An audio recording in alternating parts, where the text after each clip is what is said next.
আসসালামু আলাইকুম বাচ্চা-কাচ্চারা। তোমাদের সবথেকে কমন একটা টেনশন থাকে পরীক্ষার আগে দিয়ে। আ আগে থেকে টেনশন হয় না, তাই না? এই টেনশনটা ফিলিংসটা আসে না। এই ৩-৪ দিন বা ৭ দিন আগে থেকে ১০ দিন আগে থেকে একটা টেনশন আসা শুরু করে যে ভাইয়া এখন কিভাবে পড়বো? বিশেষ করে অ্যাডমিশনে যদি ভালো করতে চাই, অ্যাডমিশনের শেষ ৭ দিন এটা তো খুবই ক্রুশাল একটা জিনিস যে ওকে টেনশনে শেষ হয়ে যাচ্ছি, কি করব? তাই না? সো টেনশন করতে, করতে কি করতেছো? তুমি এখন কি করতেছো টেনশন করতে, করতে? তুমি এখন স্ক্রল করতেছো। করো, স্ক্রল আরো করো। স্ক্রল করতে থাকো, এই তো একটু হাহা দাও, আরে এই তো মজা একটা মিম দেখলাম। তোমার চান্স এমনিতেই হয়ে যাবে, তাই না? চান্স এমনিতেই হয়ে যাবে। করতে থাকো তুমি। আচ্ছা। সো এবার যদি সিরিয়াস কথা বলি যে না, তোমার একটা সুন্দর গুছানো প্ল্যান দরকার। পড়া এতদিনে যতটুকুই হইছে, কম হোক, বেশি হোক, আ ভালো হোক, খারাপ হোক, হইছে। তবে শেষ ভালো যার সব ভালো তার। সো তোমার এখন শেষের একটা গুছায় ফেলতে হবে। এখন নতুন কিছু পড়ার তোমার সময় নাই। তোমার এখন এক্সট্রা জিনিসপাতি তুমি মাথার মধ্যে ঢুকাতে পারবা না। তো তোমার জন্য পারফেক্ট ৭ দিনের একটা রুটিন ভর্তি পরীক্ষার আগে যেকোনো পরীক্ষার ক্ষেত্রে মেডিকেলের জন্য এটা মূলত বানানো। সো ৭ দিনের রুটিন তোমার কেমন হবে মেডিকেল পরীক্ষার আগে? সো ১ম এই ফিজিক্স রাখছি। তো এইটার লজিকটা হলো ফিজিক্সে এবার একে তো মার্ক কমে গেছে। দ্বিতীয়ত ফিজিক্সে তোমার দেখা গেছে যে এবার হলো ফিজিক্সে তোমার ১৫ মার্ক, তাই না? এবছর ফিজিক্স হলো ১৫ মার্ক হয়ে গেছে। এই ১৫ মার্ক আবার ফিজিক্স সহজও হয় প্রশ্ন।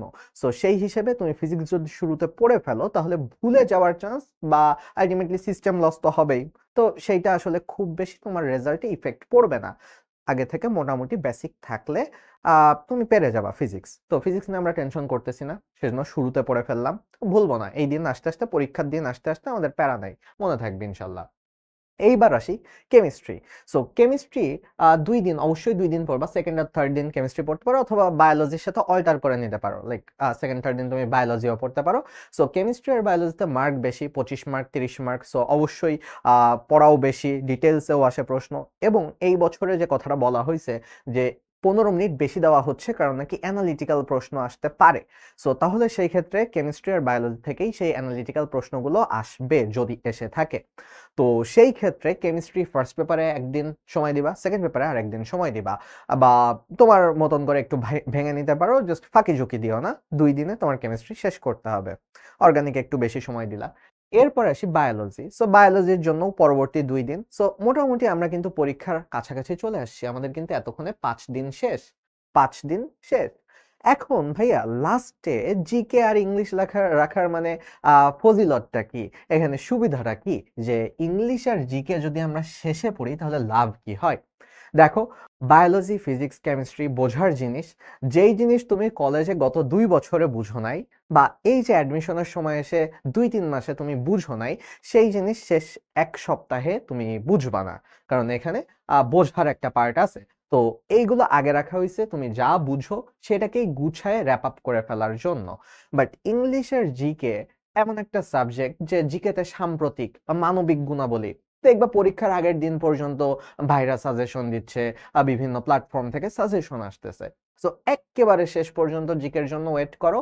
লাস্টের দিন তুমি জাস্ট হলো জিকে নিজের কাছে যে রিসোর্স গুলো আছে গুছানো আছে, বিভিন্ন জায়গা থেকে হয়তো সেভ করে রাখছো, সেগুলো একবার পড়ে ফেলবা। সাম্প্রতিক ধরো তোমাদের যেগুলো দেওয়া হবে আমরাও তোমাদেরকে দিব, সেই সাম্প্রতিকের তথ্যগুলো পড়ে ফেলবা। তো জিকে আসলে শেষের দিকের যে তথ্যগুলো সেগুলো আসলে এত বোঝার কিছু নাই, বায়োলজি, ফিজিক্স, কেমিস্ট্রির মতন তো এত বোঝার কিছু নাই হিউজ লেভেলে। সো সেই হিসেবে লাস্টের দিন যত পারো তুমি নতুন ইনফরমেশন একটু চোখ বুলায় গেলা, দেখে গেলা, পরীক্ষার হলে যে হুট করে তোমার চোখে ভেসে উঠলো, আরে মাত্র ১২ ঘন্টা আগে দেখে আসছে এটা, রাত ১০টার সময় দেখছিলাম, সকাল ১০টায় তুমি পরীক্ষা দিতে গেছো। তো আলটিমেটলি এই যে জিকের ক্ষেত্রে এটা সম্ভব, যেহেতু নতুন ইনফো পড়লেও প্যারা নাই, বাট এগুলোর ক্ষেত্রে সম্ভব না। সো এই কারণে এই ফুল প্রুফ পারফেক্ট প্ল্যানটা আমি এইভাবে সাজাইছিলাম। আমি নিজেও এইভাবেই পড়ছিলাম। ১ম এ ফিজিক্স, যদিও আমি এরপরে বায়োলজি পড়ছিলাম যতদূর মনে পড়ে। তারপর কেমিস্ট্রি পড়ছিলাম, এরপরে ইংলিশ, লাস্টের দিন জিকে। তবে আমার যেটা হয়েছিল আমি ২ দিনে বায়োলজি আর কেমিস্ট্রি শেষ করতে পারি নাই। সো সেই হিসেবে ইংলিশ সারাদিন পড়া লাগে না। তো আমি ইংলিশের দিন কেমিস্ট্রি যেগুলো বাকি ছিল সেগুলো পড়ে ফেলছিলাম, আর লাস্টের দিন জিকে পড়ার পরে বায়োলজি যেগুলো বাকি ছিল সেগুলো পড়ে ফেলছিলাম। সো মানে দেখো, লাস্টে আমি একটু কম প্রেশারের 2টা সাবজেক্ট রাখছি, যেটা তোমার সারাদিন হয়তো লাগবে না। সো আলটিমেটলি তোমার যদি মনে হয় যে আচ্ছা এই দিকে কোনো কিছুতে গ্যাপ আছে, সেটা তুমি এই 2 দিন ফিল আপ করতে পারবা। বাট রুটিনটা এরকমই রাখো, ইনশাল্লাহ তোমার ইফেক্টিভ একটা রিভিশন হয়ে যাবে। আর মনে রেখো, শেষ ভালো যার সব ভালো তার। সো আলটিমেটলি তোমাদের এই 7 দিন কি করতেছো, কিভাবে পড়াশোনা করতেছো, কিভাবে তুমি মডেল টেস্ট প্র্যাকটিস করতেছো, এগুলোর উপরে তোমার রেজাল্টের বেশি না, তুমি 40 থেকে হয়তো 70 পাবা না, বাট তোমার 70 থেকে তুমি 75 পাবা ইনশাল্লাহ। সো লাস্টের রিভিশনটা খুবই খুবই ইম্পর্টেন্ট, এটা একটু মাথায় রেখে পড়াশোনা করে ফেলো।